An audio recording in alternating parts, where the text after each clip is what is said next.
In the rolling hills of colonial Virginia, where morning mist still clings to abandoned tobacco fields, there stands a cemetery that local historians refuse to discuss in detail. 5 identical headstones form a perfect line beneath an ancient oak tree, each bearing the same surname, Aldermore, each marking the death of a young man in the prime of his life, each carved with the exact same age, 21 years old. What makes this Henrico County mystery truly spine-chilling isn't just the mathematical impossibility of 5 brothers dying at identical ages. It's the family records discovered in 1987 during a courthouse renovation. Documents that revealed a household where 7 children lived, laughed and planned their futures, never knowing that their father was methodically eliminating every male heir the moment they became legally entitled to challenge his absolute control.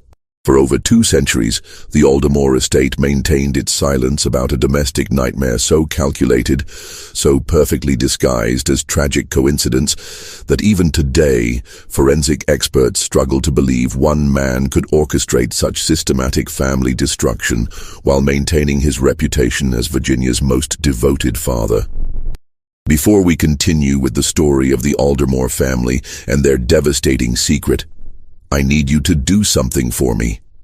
Hit that subscribe button and ring the notification bell, because stories like this one require courage to tell, and I need to know there are people out there brave enough to hear the truth about what can happen behind the closed doors of America's most respected families. Also, let me know in the comments what state or city you're listening from, and tell me, have you ever noticed suspicious patterns in your own family's history that made you wonder if accidents were really just accidents? The Aldermore name first appeared in Virginia colonial records in 1682, when merchant ships from Bristol began bringing more than just tobacco seeds and farming equipment to the New World. Henrico County in the late 1600s was tobacco country, where vast plantations stretched along the James River and fortunes were measured in acres, slaves, and the golden leaf that made Virginia the crown jewel of English colonial commerce.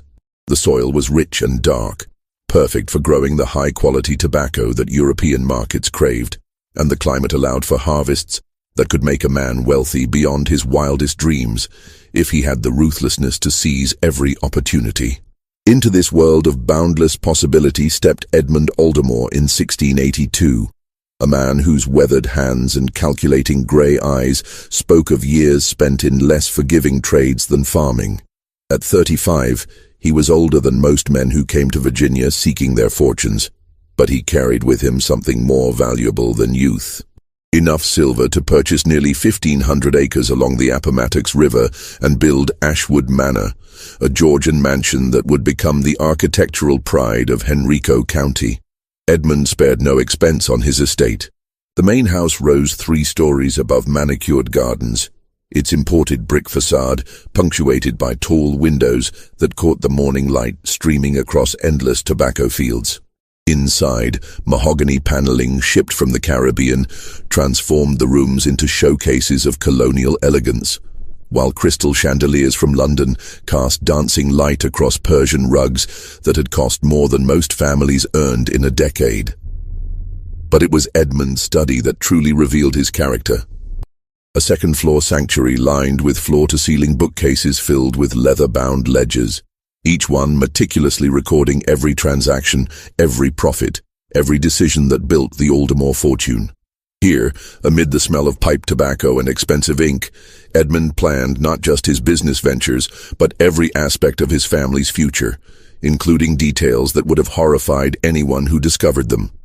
By 1685, Edmund had married Constance Hartwell, daughter of a respected Norfolk family whose bloodline traced back to the earliest Jamestown settlers. Constance was 19, with auburn hair that caught firelight like copper, and intelligent green eyes that seemed to see through people's pretenses to the truth beneath. She brought to the marriage not just her father's blessing and a substantial dowry, but also the social connections that would cement the Aldermore position among Virginia's plantation aristocracy. Their first child, William, was born during a thunderstorm in the spring of 1686.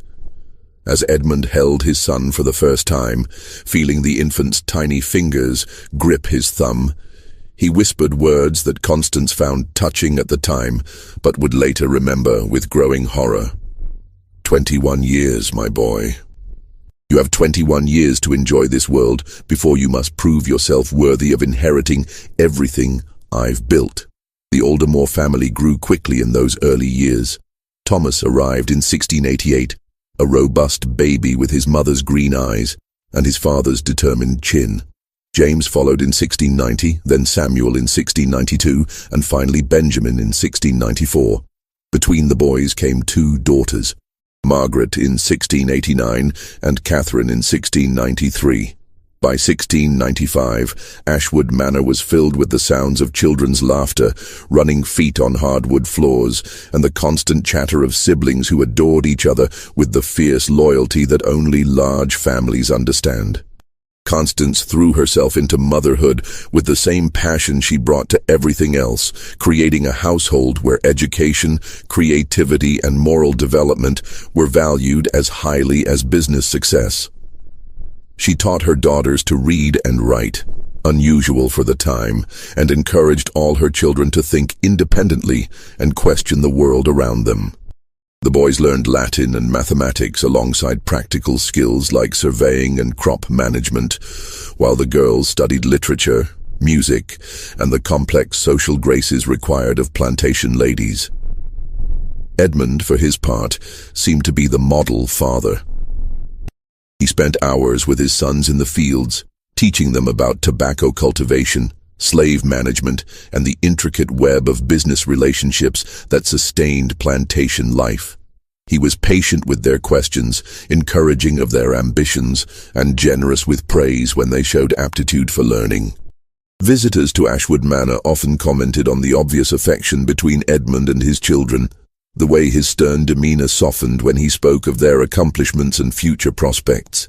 But beneath this facade of paternal devotion, something darker was taking root. Edmund's love for his children was real, but it was a possessive, controlling love that brooked no challenge to his authority. As his sons grew older and began developing their own ideas about justice, morality, and the proper treatment of slaves, Edmund watched with growing concern. These were not the obedient heirs he had envisioned.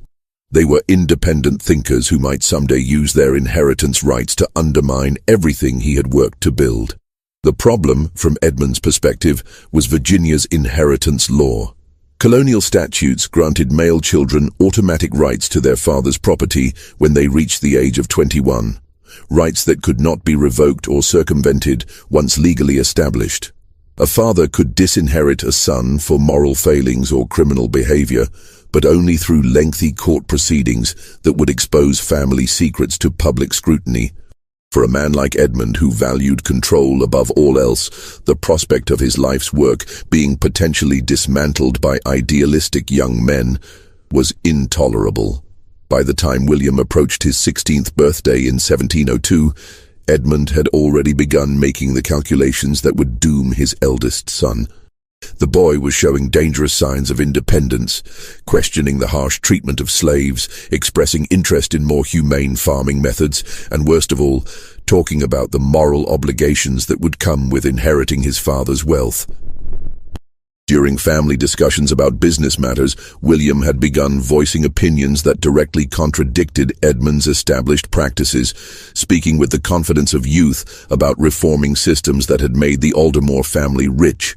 The household staff at Ashwood Manor noticed that Edmund's behavior began changing around this time, though none of them understood the significance of what they observed. Martha Henley, the family's head housekeeper, later recalled that Edmund started taking long walks alone around the property, paying particular attention to the various barns, storage buildings, and other structures where accidents might plausibly occur. He also began asking subtle questions about his children's daily routines, when they typically woke up, which paths they preferred for their morning rides, whether they had habits of inspecting property improvements without supervision. Most disturbing of all, Edmund started keeping what appeared to be a new type of ledger, one that he locked away in a special compartment of his study desk. Unlike his business records, which were models of precise organization, this journal was written in a coded script that made its contents impossible for casual observers to decipher. Martha glimpsed it once while cleaning the study and noticed that it seemed to contain dates, names, and what looked like detailed diagrams of buildings and mechanical devices.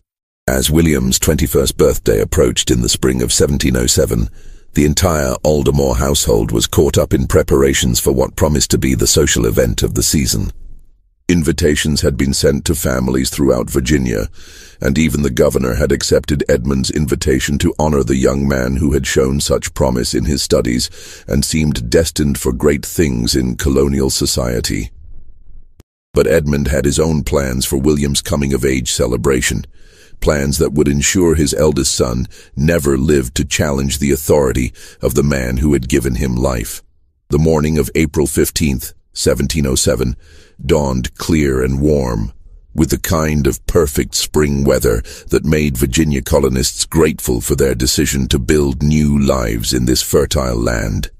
William Aldermore woke that day with the excitement of a young man about to claim his birthright, unaware that his father had been awake since before dawn, making final preparations for what would be the first in a series of carefully orchestrated family tragedies.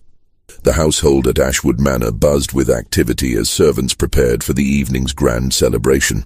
The dining room had been decorated with fresh dogwood blossoms and early roses from Constance's garden, while the kitchen staff worked frantically to prepare a feast worthy of Virginia's most prominent families.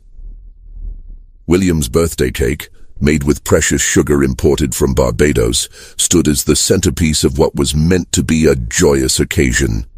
Edmund spent the morning moving through the house with apparent calm, checking details and offering suggestions about the evening's arrangements, but those who knew him well noticed a strange intensity in his manner, an almost fever-bright quality to his usually cool grey eyes.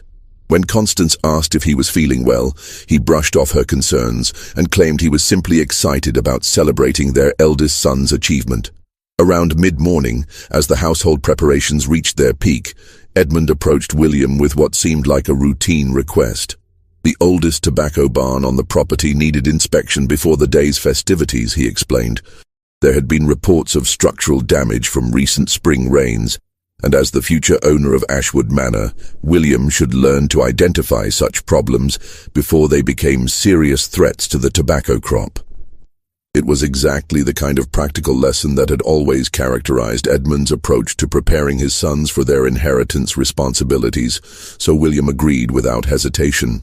The other children were busy with their own preparations for the evening, Thomas helping to arrange chairs in the great hall, James polishing the family silver, Samuel and Benjamin decorating the front portico with ribbons and flowers, while Margaret and Catherine worked with their mother on flower arrangements that would grace every room. The barn Edmund had chosen for inspection stood about a quarter-mile from the main house, hidden among tall oak trees that bordered a small creek running through the property.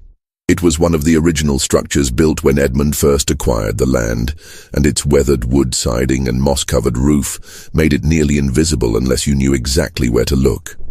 The sweet, earthy smell of aged tobacco still permeated its interior, mixed with the mustier odors of dampness and decay that came with age. Father and son walked together through the morning sunshine, their conversation light and comfortable. Edmund asked about William's plans for the business, his ideas about expanding their shipping operations, his thoughts on the political tensions growing between the colonies and the crown. William, flattered by his father's attention and excited about finally being treated as an adult partner in the family enterprise, shared his dreams openly, dreams that included treating their slaves more humanely, modernizing their farming methods, and perhaps even diversifying beyond tobacco into other crops. What William didn't know was that every word he spoke was confirming Edmund's decision that this idealistic young man could never be allowed to inherit control of the Aldermore fortune. Inside the barn, Edmund led William to the back wall where heavy tobacco barrels were stacked in a towering pyramid nearly 15 feet high. He pointed to what appeared to be water damage on the uppermost support beam, asking William to climb up and examine the wood more closely. The request seemed reasonable. Future property owners needed to understand structural maintenance So William began climbing the barrel stack with the agility and confidence of youth. Edmund watched his son climb higher, his face a mask of concentration that concealed the terrible calculations running through his mind. When William reached the top of the stack and began calling down observations about the beam's condition, Edmund moved to the base of the pyramid and began pushing against the bottom barrels with methodical, deliberate force. "Father, what are you?" William's question was cut short as the entire stack shifted beneath him. The collapse was devastating and precisely calculated. 7 heavy barrels, each weighing over 200 pounds when full, crashed to the barn floor in a thunderous cascade of splintering wood and twisted iron hoops. William's scream lasted only seconds before it was silenced forever. His body crushed beneath the weight of oak and tobacco that had been the foundation of his family's wealth. Edmund waited several minutes before running toward the house, his anguished cries carrying across the tobacco fields. "Help! Someone help me! William's been hurt.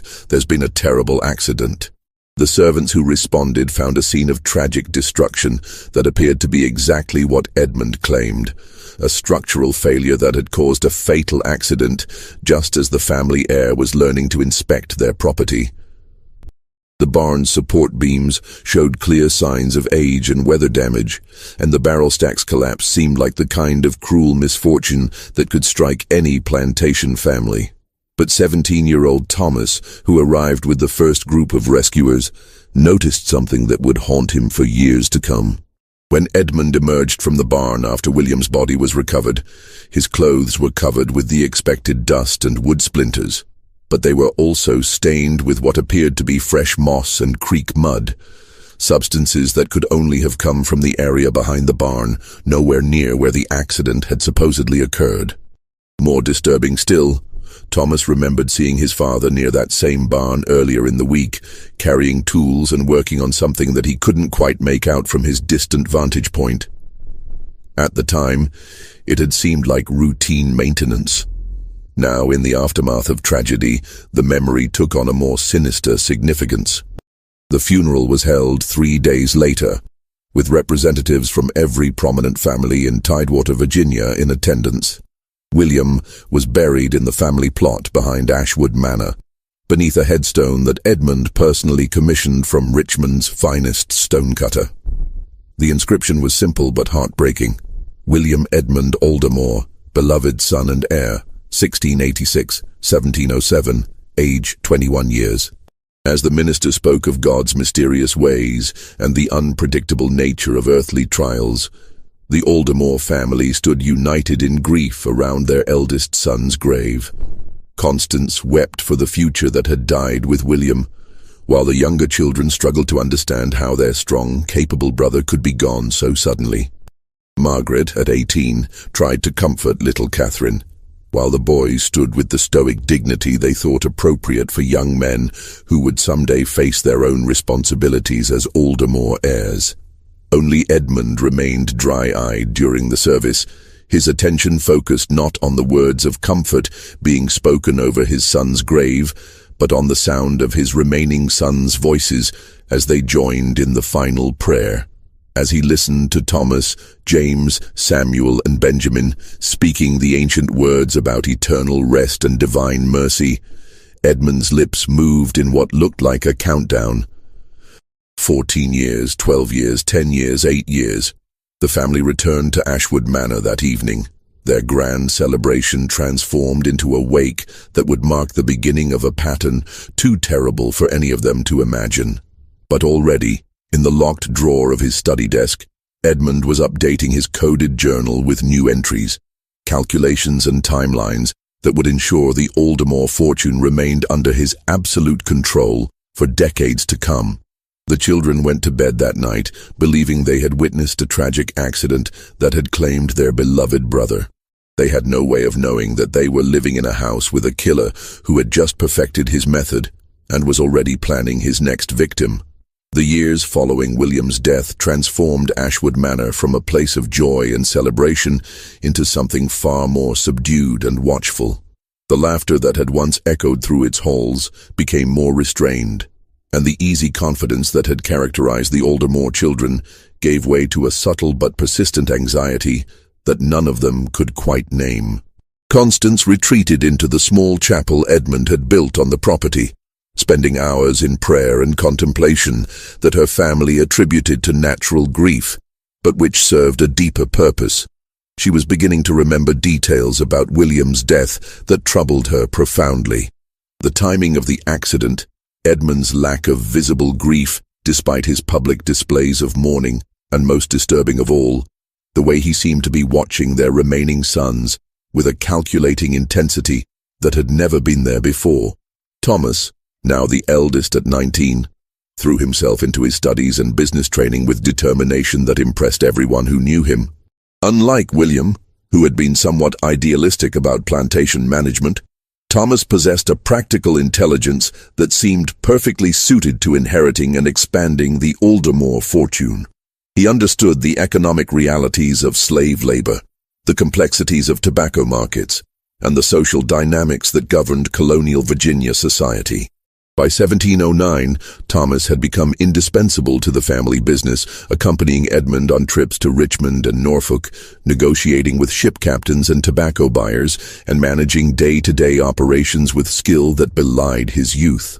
Several prominent families had already begun making subtle inquiries about potential marriage alliances, recognizing Thomas as one of Virginia's most eligible bachelors.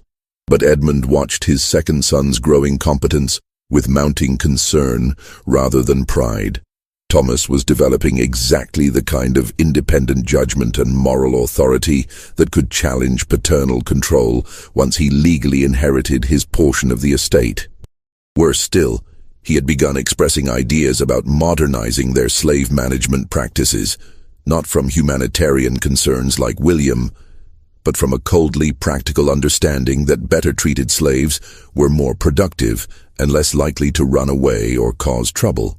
"Father," Thomas said during one of their business discussions in the spring of 1709, "I've been studying the operations at the Randolph plantation, and I believe we could increase our tobacco yields by 15% if we provided better housing and nutrition for our people.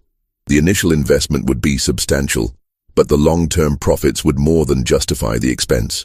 Edmund nodded and smiled, praising his son's analytical thinking while making careful notes in what appeared to be a standard business ledger. But that night, in the privacy of his study, he transferred those notes to his coded journal, alongside increasingly detailed observations about Thomas's daily routines, his physical capabilities, and his tendency to inspect property improvements without seeking permission or supervision. The pattern continued through 1709 and into 1710, with Thomas assuming more and more responsibility for the Aldermore operations while unknowingly providing his father with the information needed to plan his elimination. Edmund's methods had evolved since William's death. He was now more subtle in his reconnaissance, more patient in his planning, and more sophisticated in his understanding of how to create accidents that would appear completely natural to any investigation. Martha Henley, the family's head housekeeper, noticed that Edmund had begun taking regular walks around the property during the pre-dawn hours when the rest of the household was still asleep. She sometimes glimpsed him through her window, moving purposefully among the various buildings and always carrying what appeared to be tools or equipment that he concealed from casual observation. When she mentioned these early morning activities to other servants, they confirmed similar sightings, but could offer no explanation for their master's mysterious behavior. More troubling still, Martha observed that Edmund seemed to be conducting what could only be described as experiments. She found evidence that he had been testing the structural integrity of various buildings, apparently determining exactly how much stress different materials could withstand before failing catastrophically.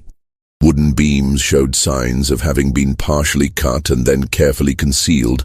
Rope and tackle arrangements had been modified in ways that made no apparent sense, and several storage areas contained tools and materials that seemed to have no legitimate purpose. As Thomas's 21st birthday approached in the spring of 1709, the entire household began preparing for another grand celebration, The family had decided that honoring Thomas's coming of age would also serve as a way of celebrating William's memory and demonstrating that the Aldermore name would continue to prosper despite their tragic loss. Constance threw herself into the party preparations with desperate enthusiasm, as if the magnificence of the celebration could somehow protect this son from the cruel fate that had claimed William.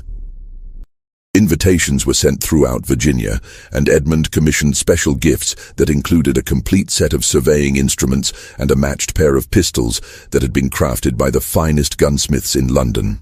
But as April 15, 1709 drew closer, Martha Henley made a discovery that convinced her something terrible was being planned. While cleaning Edmund's study, she noticed that his mysterious coded journal had been left unlocked and partially open. Though she couldn't decipher most of the text, she could clearly make out several dates, diagrams that appeared to show the interior of various buildings, and what looked like detailed calculations about weights, leverage, and structural engineering. Most chilling of all, she saw Thomas's name written at the top of a page that contained what appeared to be a timeline culminating on April 15, 1709, the date of his 21st birthday. Martha faced an impossible choice. In colonial Virginia, a household servant who accused her master of planning murder would likely be dismissed as delusional, or worse still, charged with making false accusations against a respected member of society.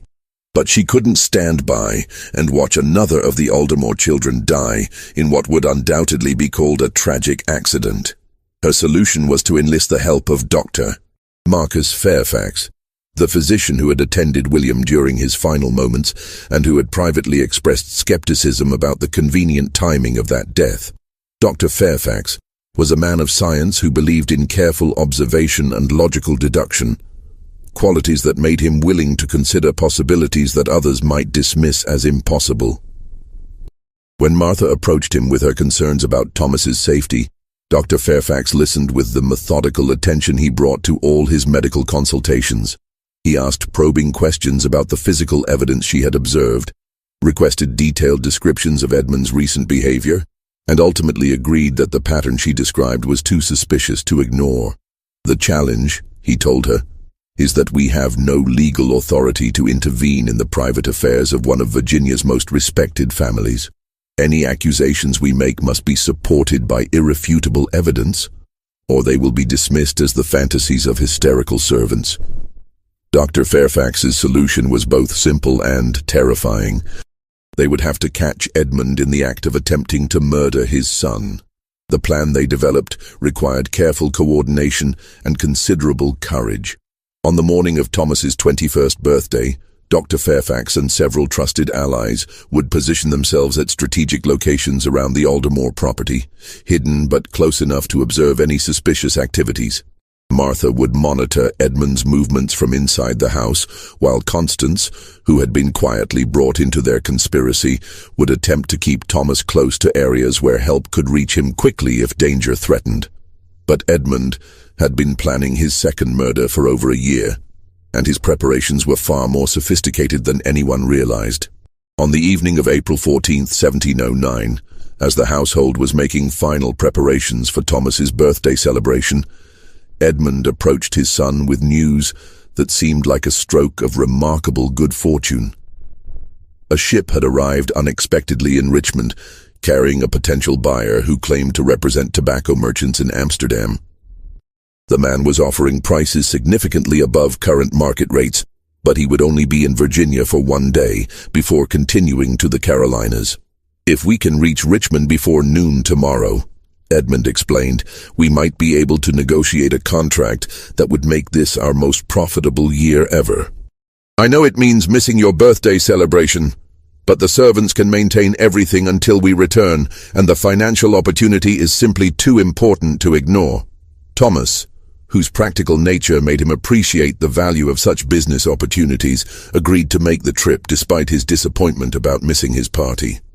The plan was to leave Ashwood Manor before dawn, conduct their business in Richmond during the morning, and return in time for a smaller family celebration that evening. What Thomas didn't know was that there was no ship in Richmond, no Amsterdam buyer, and no business opportunity. The entire story was a fabrication designed to get him away from the house and into a situation where his death could be staged without witnesses who might ask inconvenient questions. Edmund had spent months planning every detail of what would appear to be a highway robbery gone wrong. The road between Ashwood Manor and Richmond passed through several stretches of dense forest, where bandits had occasionally attacked travelers, making it a plausible location for violence. More importantly, Edmund had already paid a group of desperate men to stage an assault that would result in Thomas's death, while leaving Edmund himself as a traumatized witness rather than a suspect. But Dr. Fairfax and Martha Henley had been watching Edmund too closely to be fooled by his sudden business emergency. When they saw father and son preparing to leave the house hours before dawn, they knew that Thomas was riding to his death unless they could somehow intervene. What followed was a desperate race against time that would determine whether the Aldermore family's second son would live to see his 22nd birthday or become another victim of his father's methodical madness. The pre-dawn darkness of April 15th, 1709, hung heavy with mist as Edmund and Thomas prepared to depart for Richmond. Dr. Fairfax, hidden among the oak trees that lined the main drive of Ashwood Manor, watched through a spyglass as the two men saddled their horses and loaded what appeared to be business documents into leather saddlebags. Thomas seemed excited about the unexpected opportunity, chatting eagerly with his father about negotiation strategies and the potential profits from their Amsterdam connection. Edmund, for his part, maintained the facade of an experienced businessman, preparing for an important meeting. But Dr. Fairfax noticed telling details that confirmed his worst suspicions. The way Edmund kept checking a pocket watch as if following a precise timeline. The manner in which he positioned himself to control which route they would take to Richmond. And most damning of all, the bulge beneath his coat that suggested he was carrying more than the usual traveler's pistol. As the horse's hoofbeats faded into the distance, Dr. Fairfax sent a predetermined signal to his confederates, positioned along the various roads leading to Richmond. If Edmund was indeed planning an ambush, they would need to follow at a distance that allowed intervention without revealing their surveillance too early.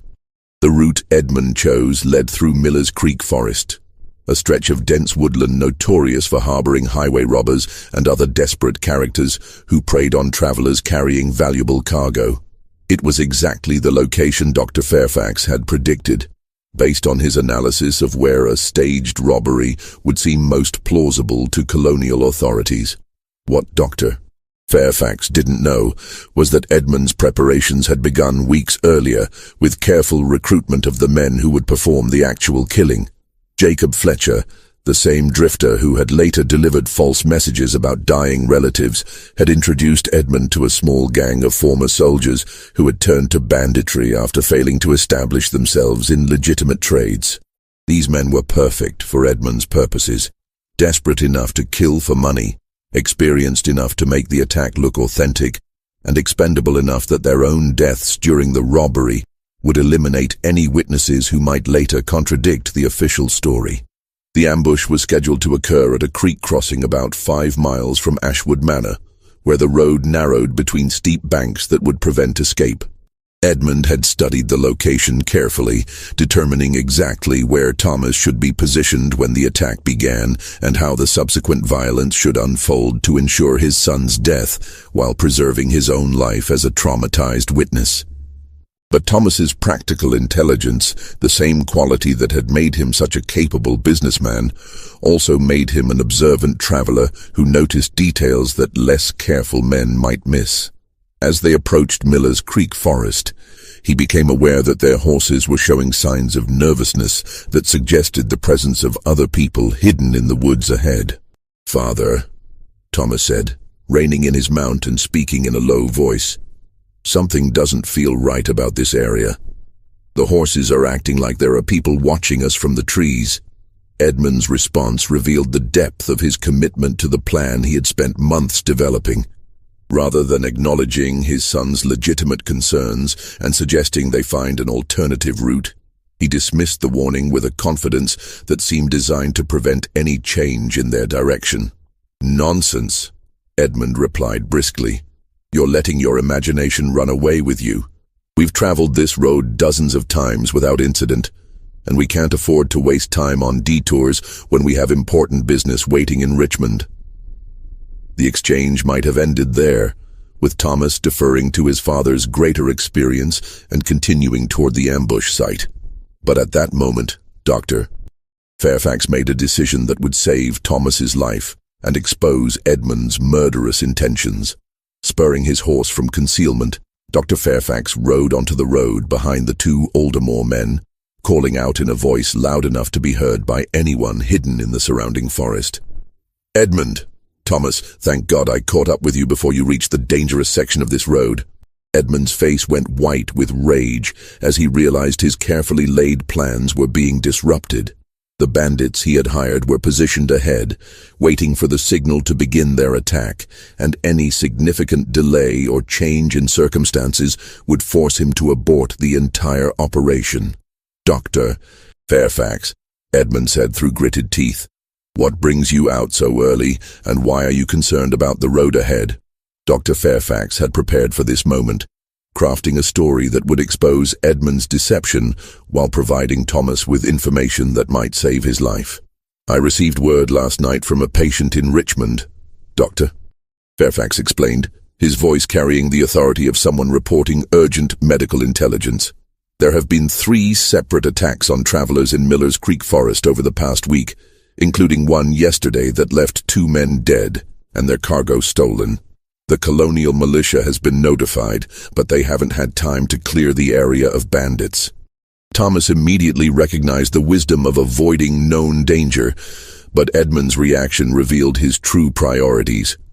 Rather than expressing gratitude for the warning or suggesting they find a safer route, he seemed frustrated by the delay and insisted that their business was too important to postpone for rumors about highway robbers. "Dr. Fairfax," Edmund said, his voice tight with barely controlled anger, "I appreciate your concern, but we cannot allow vague reports about possible dangers to interfere with a business opportunity that could transform our family's financial prospects. Thomas and I are both armed and experienced travelers. We can handle whatever risks the road might present." The exchange continued for several more minutes, with Dr. Fairfax providing increasingly specific details about the supposed attacks, while Edmund grew more agitated about the delay. Thomas, caught between his father's business urgency and the doctor's safety concerns, began asking questions that revealed his growing suspicion that something was fundamentally wrong with their morning journey. "Father," Thomas said slowly, "if this Amsterdam buyer is legitimate and offering such exceptional prices, why have we heard nothing about his ship from our usual contacts in Richmond? Our business network is comprehensive enough that news of such an important visitor should have reached us days ago." The question struck at the heart of Edmund's deception, and his response demonstrated the calculating cruelty that had already claimed one son's life.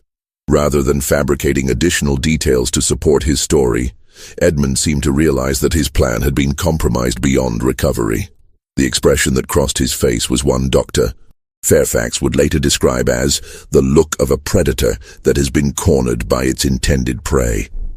Edmund's hand moved toward the concealed weapon beneath his coat, apparently deciding that if he couldn't kill Thomas through a staged ambush, he would have to resort to more direct methods. But Thomas, whose suspicions had been building throughout their conversation, was watching his father's movements with the alertness of a young man who had suddenly realized he might be in mortal danger. The confrontation that followed lasted only seconds, but changed everything the Aldermore family thought they knew about their patriarch and protector. Edmund drew a pistol from beneath his coat, not the decorative weapon that gentlemen typically carried for protection, but a military-grade firearm designed for killing rather than intimidation.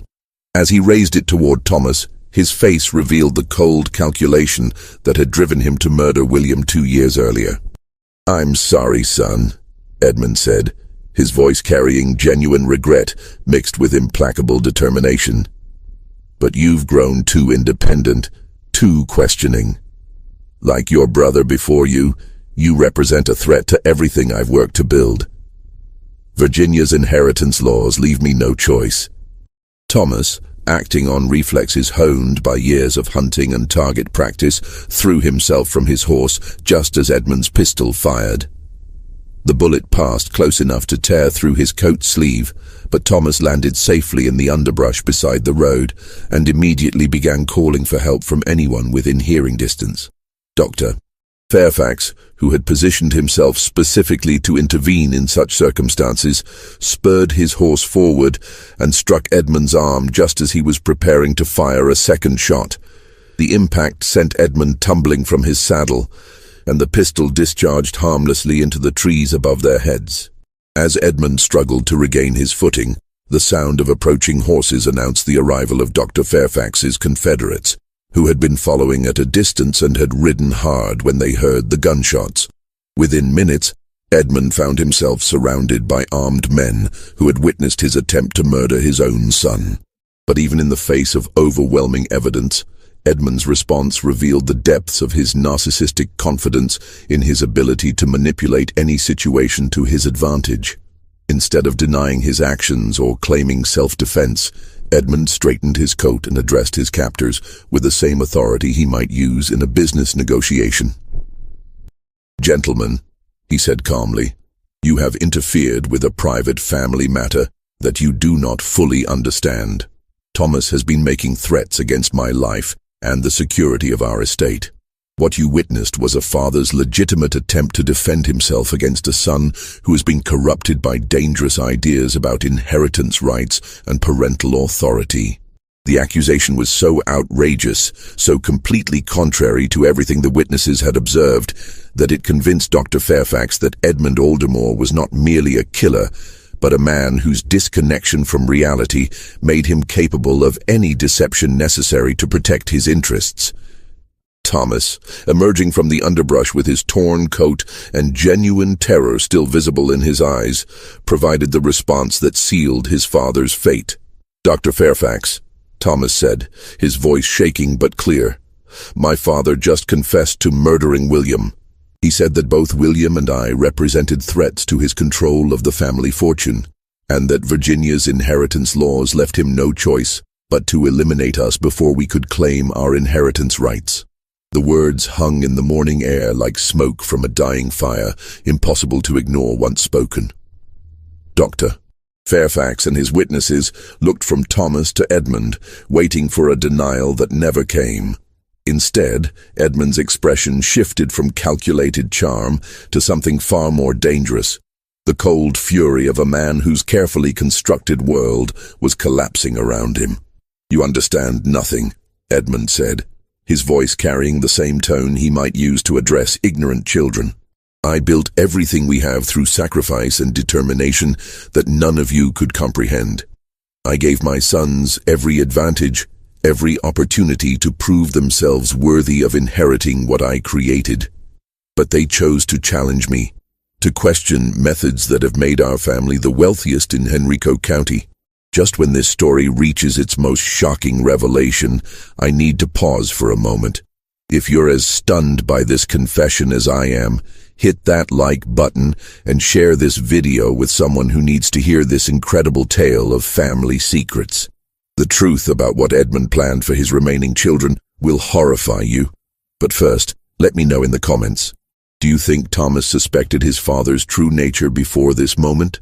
Subscribe and hit the notification bell, because what we discover next about the other Aldermore children will change everything you thought you knew about this family's dark legacy. But Dr. Fairfax wasn't about to let this confession go unrecorded or unpunished. The return to Ashwood Manor that morning was unlike anything the Aldermore household had ever experienced. Edmund rode in the center of a group of armed men, his hands bound and his face set in the grim expression of someone who knew his carefully constructed life was ending. Thomas rode beside Dr. Fairfax, still processing the reality that his own father had been moments away from killing him just as he had killed William 2 years earlier. But the most devastating moment came when they had to face the rest of the family with the truth about what Edmund had done and what he had been planning to do. Constance was in the garden with Margaret and Catherine, arranging flowers for Thomas's birthday celebration, when she saw the group of riders approaching the house. Her first thought was that some accident had befallen her husband and son during their business trip. But as they drew closer, she realized that Edmund was the prisoner, not the victim. The younger children, James, Samuel, and Benjamin, were playing near the front portico when their father was brought home in chains. The sight of their patriarch, the man they had always seen as strong and unshakable, reduced to a captive accused of murder, was traumatic beyond their ability to understand. Dr. Fairfax took charge of the situation with the calm authority that had made him one of Virginia's most respected physicians. He gathered the entire family in the great hall of Ashwood Manor and began the impossible task of explaining that the accidents that had claimed William's life and nearly claimed Thomas's were actually murders committed by the man they had trusted above all others. Mrs. Aldermore, Dr. Fairfax began gently, I'm afraid I must tell you something that will be very difficult to hear. Your husband has confessed to murdering William, and this morning we prevented him from killing Thomas as well. The silence that followed was profound and terrible. Constance's face went white as she absorbed the implications of what she was hearing, while the children stared in shock at their father, trying to reconcile this accusation with the loving parent they thought they knew. Margaret, at 20 years old, was the first to find her voice. That's impossible, she said firmly. Father loved William. He was devastated when the accident happened. I saw him weep at the funeral. Edmund, who had remained silent since their arrival, finally spoke. But instead of denying the charges or expressing remorse for his actions, he seemed compelled to justify his behavior to his family. William was going to destroy everything, he said, his voice carrying the same matter-of-fact tone he might use to discuss crop rotation. He had romantic ideas about freeing our slaves, treating them as equals rather than property. Do you understand what that would have meant? The complete collapse of our tobacco operation, the loss of our social position, the destruction of wealth that has taken decades to accumulate. Constance rose from her chair, her face a mask of horror and dawning comprehension. Edmund, she whispered, what are you saying? What are you telling us about our son? I'm telling you that I did what was necessary to protect this family's future, Edmund replied with chilling conviction. William and Thomas both developed dangerous ideas about changing our methods, questioning my authority, undermining the systems that have made us prosperous. The law would have given them the right to inherit half of everything when they turned 21, regardless of their qualifications or their understanding of what it takes to maintain our position. The revelation that their father was not only a killer, but an unrepentant one, sent shockwaves through the children that would affect them for the rest of their lives. James, at 19, began backing away from Edmund, as if proximity to him was dangerous. Samuel and Benjamin, still too young to fully understand the implications, looked to their older siblings for guidance about how to react. But it was Dr. Fairfax's next question that revealed the true scope of Edmund's murderous intentions. Edmund, the doctor said quietly, what were your plans for James, Samuel, and Benjamin? Were you intending to kill all of your sons when they reached 21? Edmund's answer was delivered with the same calm rationality that had characterized all his business decisions. Of course, he said, as if the question itself was naive. The inheritance laws don't distinguish between sons based on their individual merits or their understanding of family responsibilities. James will turn 21 in 1711, Samuel in 1713, and Benjamin in 1715. Each of them will face the same choice that William and Thomas faced. Submit to my continued authority or forfeit their lives to protect the family's interests. The words hit the remaining sons like physical blows. James, who had been looking forward to assuming business responsibilities and eventually starting his own family, realized that his father had been planning his death for years. Samuel and Benjamin, still children in many ways, were forced to confront the fact that the man who had taught them to ride horses and shoot rifles was methodically planning to murder them as well. Martha Henley, who had been standing quietly near the doorway during this family conference, stepped forward with information that made the situation even more disturbing. "Dr. Fairfax," she said, her voice steady despite the magnitude of what she was revealing. "There's something else you need to know. Master Edmund has been keeping detailed records of his plans in a coded journal hidden in his study. I've seen diagrams of buildings, calculations about accidents, and what appears to be timelines for each of the boys' deaths. The existence of written evidence transformed the situation from a matter of one man's word against another's to a documented conspiracy that could be proven in any court. Dr. Fairfax immediately requested that the study be secured and the journal retrieved, knowing that Edmund's own handwriting would provide irrefutable proof of his guilt. But Edmund's reaction to the discovery of his journal revealed something even more chilling than methodical planning. He seemed proud of the thoroughness of his preparations. That journal represents 27 years of careful planning and precise execution, he said with unmistakable satisfaction. Every contingency has been considered, every potential problem anticipated. You think catching me with Thomas was some great victory, but you've merely delayed the inevitable. Even with me imprisoned or executed, the fundamental problem remains unchanged. My sons will eventually inherit the right to destroy everything I've built, unless permanent measures are taken to prevent that outcome. The implication was clear and terrifying. Edmund had made arrangements that would ensure his sons' deaths, even if he was no longer alive to carry out the murders personally. Dr. Fairfax realized that Edmund's confession had revealed something far more complex than simple family violence. This was a systematic conspiracy that might involve other people, hidden resources, and contingency plans that could threaten the surviving Aldermore children for years to come. "Edmund," Dr. Fairfax said urgently, "what arrangements have you made? Who else is involved in these plans?" But Edmund's response demonstrated the calculating cruelty that had allowed him to kill his own child and plan the deaths of others. He smiled, a cold, satisfied expression that revealed his confidence that his work would continue even after his capture. "Dr. Fairfax," he said quietly, "do you really think I would spend 27 years planning my sons' deaths without ensuring that those plans could survive my own demise? The arrangements I've made are so deeply embedded in the normal operations of this plantation that you'll never find them all, much less stop them from being carried out."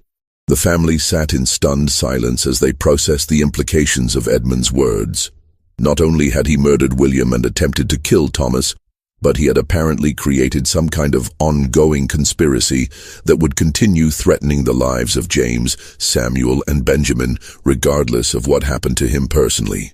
Constance, who had been listening to her husband's confessions with growing horror, finally found the strength to ask the question that would determine her family's survival. "Edmund," she said, her voice barely above a whisper, "how do we stop what you've set in motion? What would it take to ensure that our remaining children are safe from whatever you've planned?" Edmund's answer revealed the depth of his disconnection from normal human emotions. "There is no way to stop it," he said with finality. "The only way to ensure the Aldermore fortune remains intact is to ensure that no male heirs survive to claim inheritance rights. I've accepted that responsibility, and I've made arrangements to ensure it's carried out regardless of my personal circumstances." But Dr. Fairfax had spent too many years studying human nature to accept that any plan, no matter how carefully constructed, was truly unstoppable. Somewhere in Edmund's arrangements there had to be weaknesses, people who could be convinced to abandon their parts in his conspiracy, or methods that could be disrupted before they claimed more victims. The race to save James, Samuel, and Benjamin had begun, and the stakes were nothing less than the complete destruction of the Aldermore family by the man who had created it. The search of Edmund's study revealed horrors that surpassed even Dr. Fairfax's darkest expectations. The coded journal was just the beginning. Hidden behind false panels and concealed in specially constructed compartments, they found an archive of murder that documented not only past crimes, but detailed plans for future ones. The journal entries stretched back to 1681, beginning with what appeared to be practice killings in England before Edmund's arrival in Virginia. His nephew Peter's death in the Bristol warehouse fire had been just one of several inheritance disputes that Edmund had resolved through carefully staged accidents. The margins of these early entries contained notes about what he had learned from each killing, how to better disguise evidence, how to create more convincing accident scenarios, how to manipulate witness testimony through careful selection of timing and location. But it was the section devoted to his Virginia family that revealed the true scope of his madness. Each son's personality, physical capabilities, and potential vulnerabilities had been catalogued with scientific precision. Edmund had noted their daily routines, their favorite locations on the property, their relationships with other family members, and most chilling of all, their individual fears and weaknesses that could be exploited during their murders. William's file contained detailed architectural drawings of the tobacco barn where he died, complete with calculations about barrel weights, collapse patterns, and the precise positioning required to ensure fatal injuries.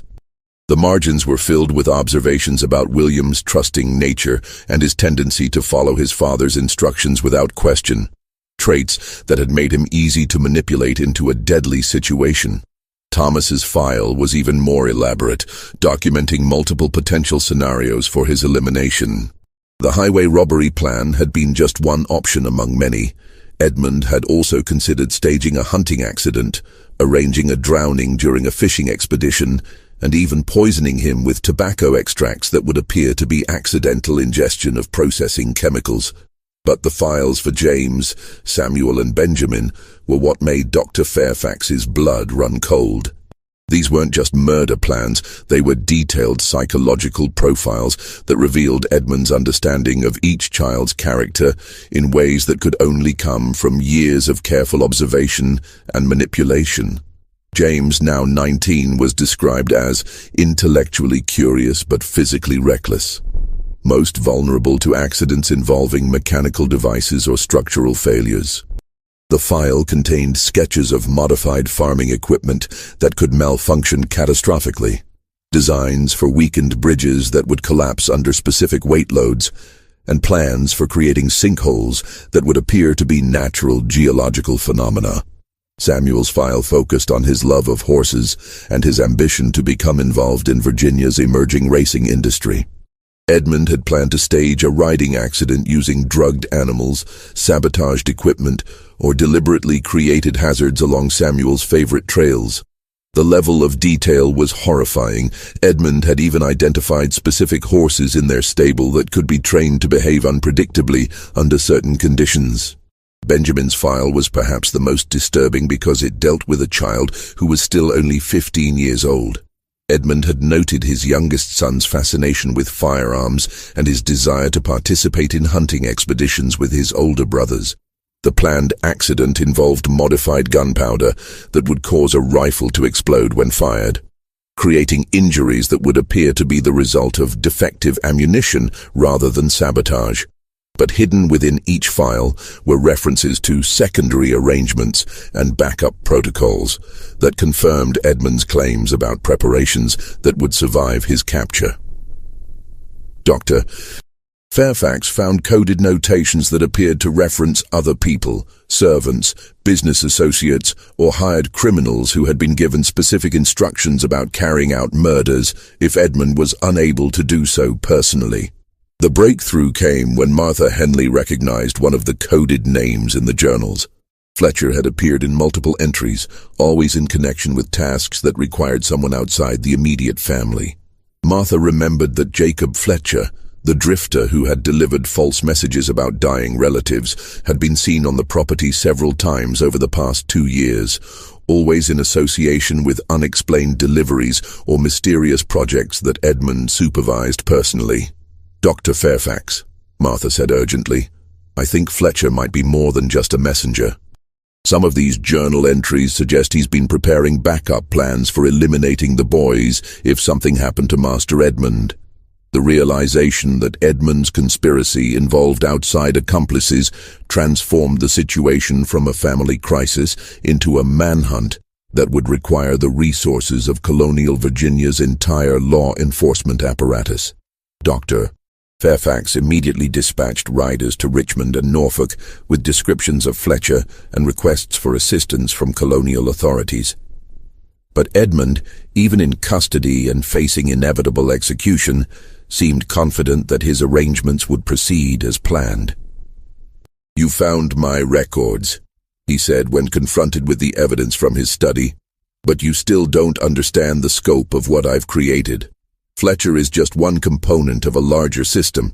Even if you capture him, there are others who have been given pieces of the plan, people who don't even know they're part of a conspiracy to commit murder." The interrogation that followed revealed Edmund's true genius for evil. Over the course of 27 years, he had gradually recruited a network of people who had been assigned seemingly innocent tasks that would combine to create lethal accidents.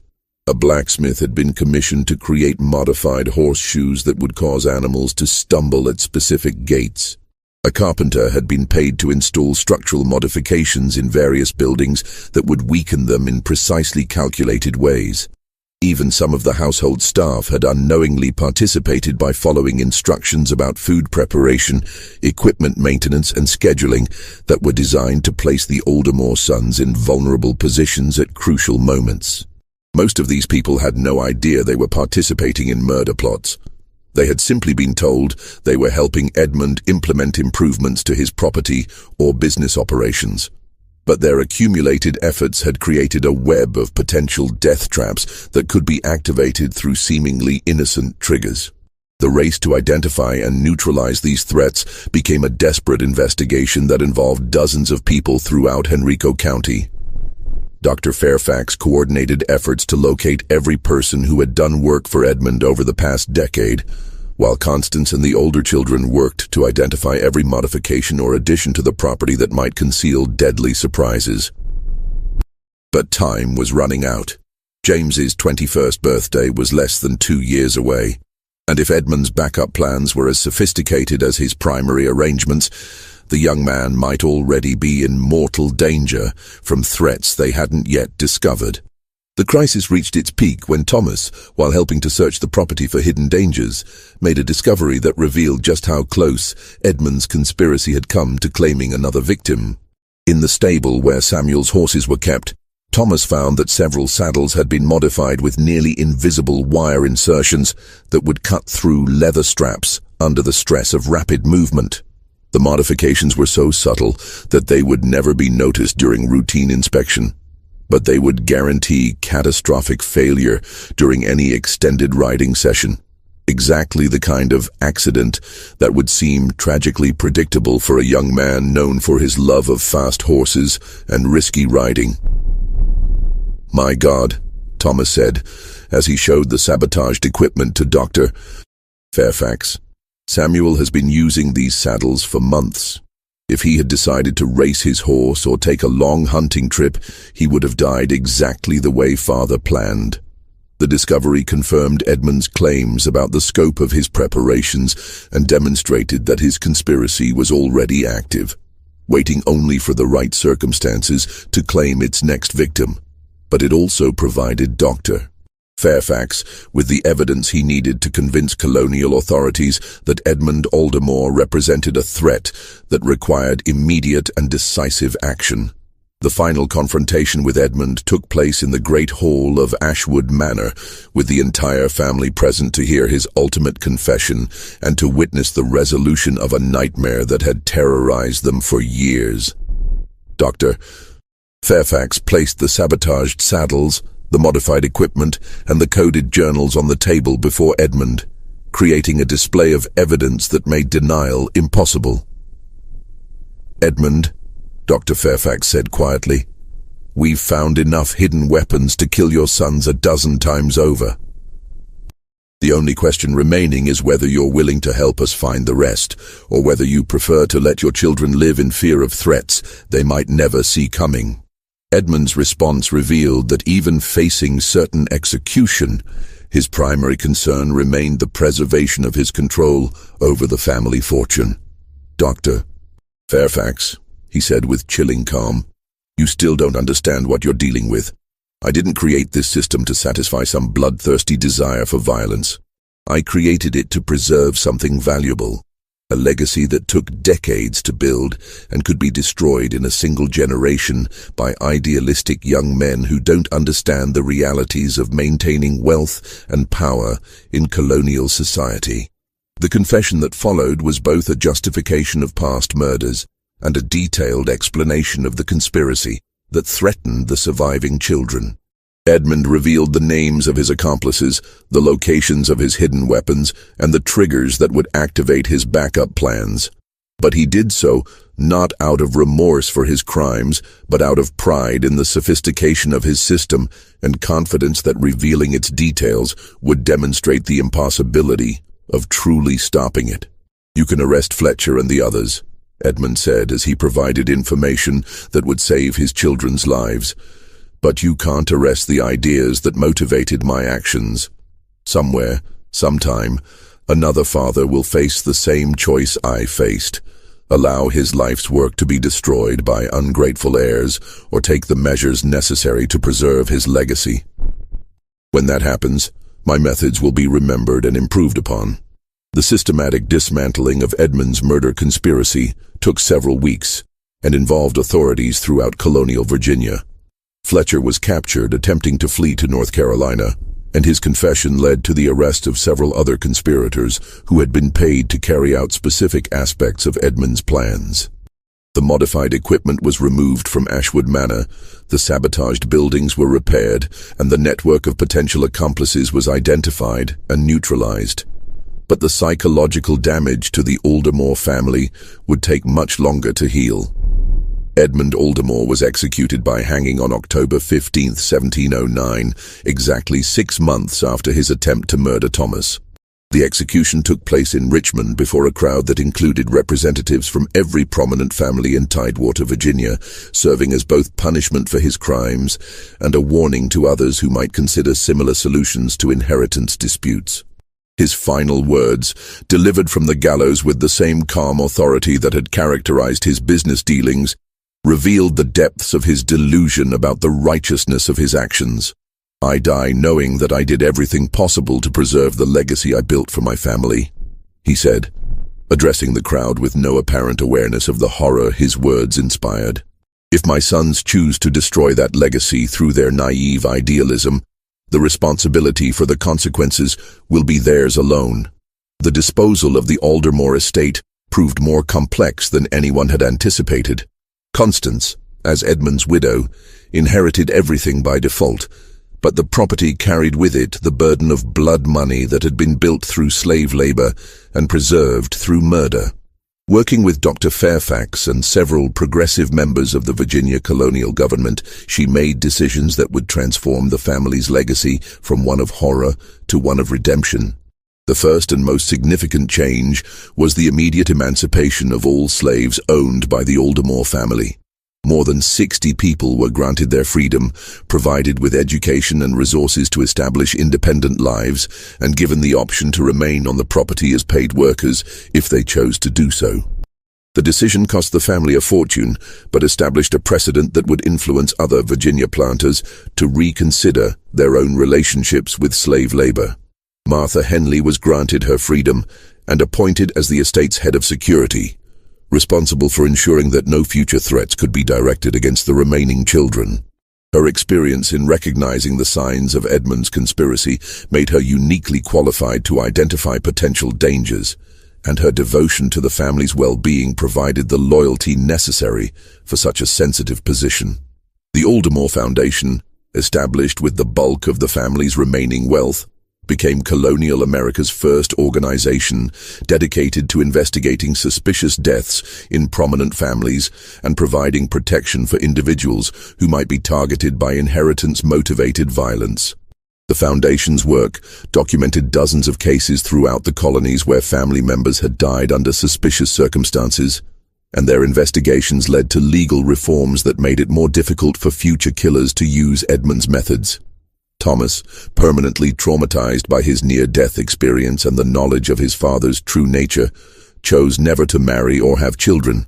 He devoted his life to managing the Foundation's investigative work and developing legal protections for inheritance rights that would prevent future families from facing the terrors that had nearly destroyed his own. His work contributed to changes in Virginia law that required multiple witnesses for inheritance transfers and established penalties for coercion or violence related to family property disputes. James, Samuel, and Benjamin grew up knowing the truth about their father's intentions, a burden that shaped them into passionate advocates for family safety and legal reform. James became a lawyer specializing in inheritance law and family protection, while Samuel established Virginia's first organized system for investigating domestic violence. Benjamin, the youngest, chose a military career that took him far from Virginia but allowed him to apply the lessons of his childhood to protecting other vulnerable people from family predators. Margaret and Catherine, though not directly threatened by their father's conspiracy, were profoundly affected by growing up in a household where murder was being planned and executed. Margaret became one of colonial America's first female advocates for women's legal rights, arguing that wives and daughters needed independent protections against violent family members.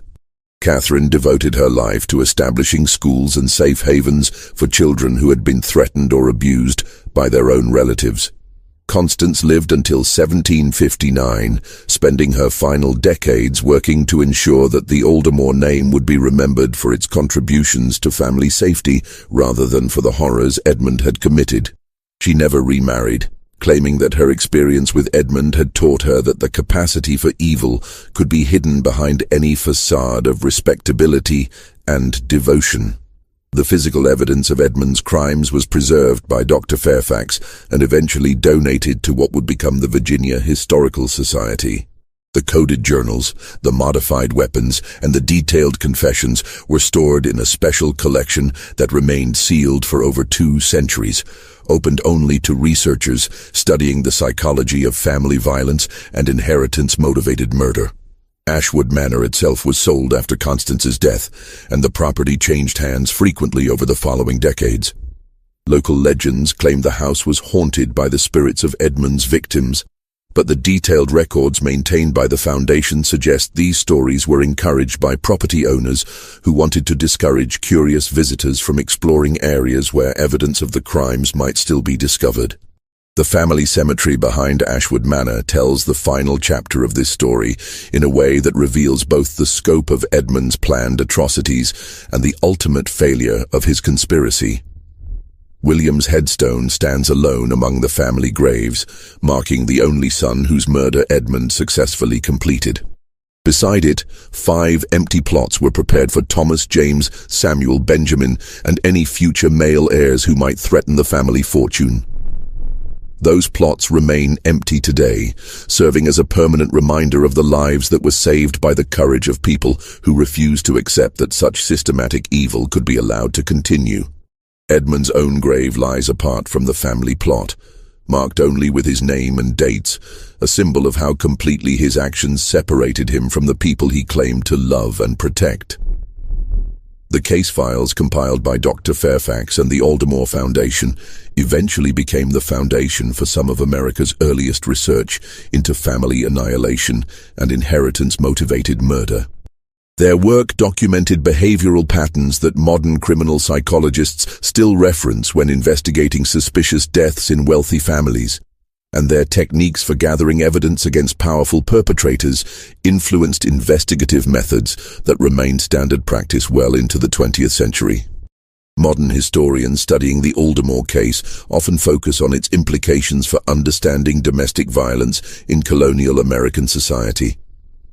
The meticulous documentation provided by Dr. Fairfax and Martha Henley offers rare insight into how family murders were planned and executed in an era when forensic science was non-existent and legal protections for family members were minimal.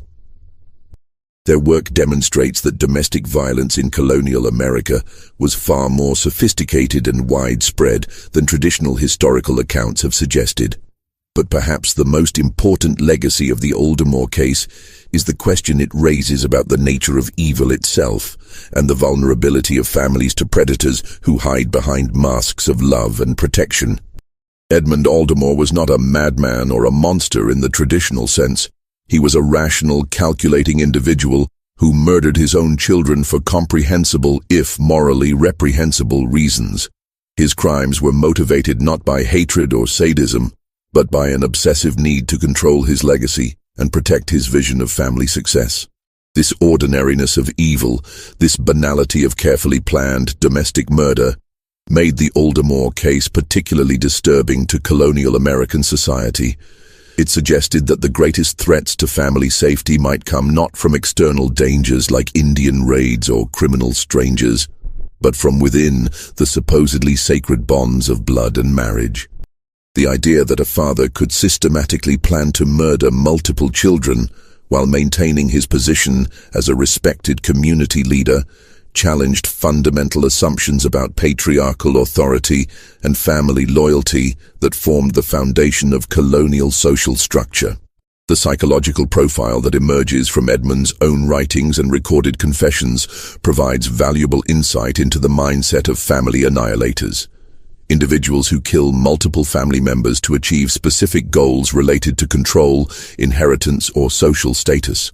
His combination of narcissistic personality traits, meticulous planning abilities, and complete lack of empathy for his victims matches patterns that criminal psychologists continue to observe in similar cases today.